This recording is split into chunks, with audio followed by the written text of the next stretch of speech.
L'Afrique a été pillée et continue de l'être, avec la complicité de certains de nos dirigeants. On lui a dérobé ses forces vives, son capital humain, ses cerveaux, et on a assassiné ses leaders. Je pense à Steve Biko, à Lumumba, à Thomas Sankara.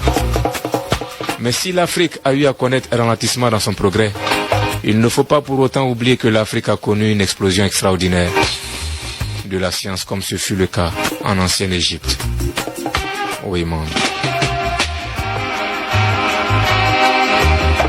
Et ce sera encore une fois l'occasion pour nous de revenir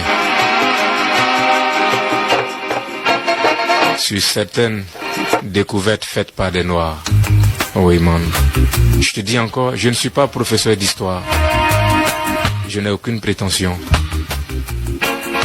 Je sais juste que j'ai un vice, j'ai un problème.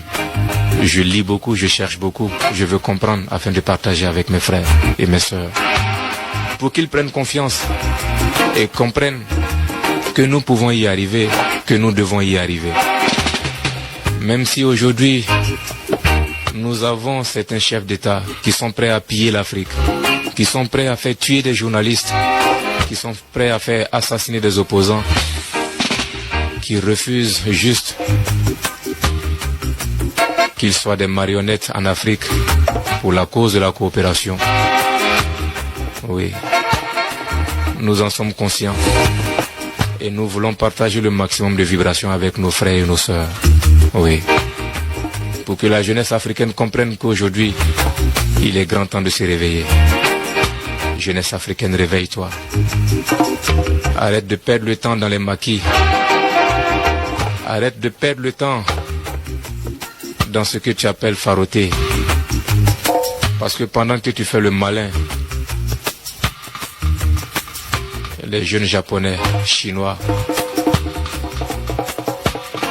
sont en train de travailler. Oui, man.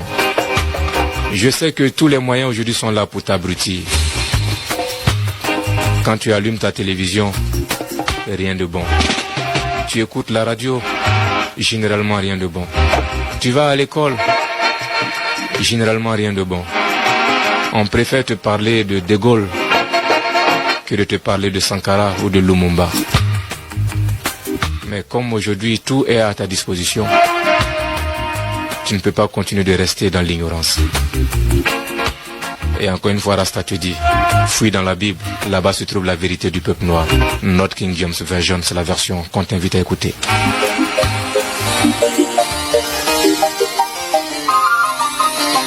Le 1er janvier 1966, coup d'État contre David Dacko, président de la République centrafricaine.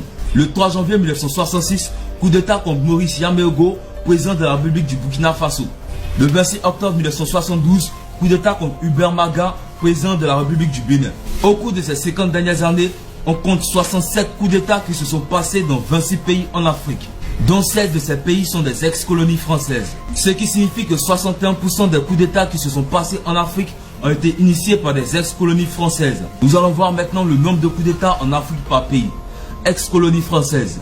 Togo, un coup d'État. Tunisie, un coup d'État. Côte d'Ivoire, un coup d'État. Madagascar, un coup d'État. Rwanda, un coup d'État. Algérie, 2 coups d'État. Congo RDC, 2 coups d'État. Mali, 2 coups d'État. Guinée-Conakry, 2 coups d'État. Congo, 3 coups d'État. Tchad, 3 coups d'État. Guyana, 4 coups d'État. Centrafrique, 4 coups d'État. Niger, 4 coups d'État. Mauritanie, 4 coups d'État. Burkina Faso, 5 coups d'État. Comores, 5 coups d'État. Soit un total de 32 coups d'État. Comme ces chiffres le montrent, la France est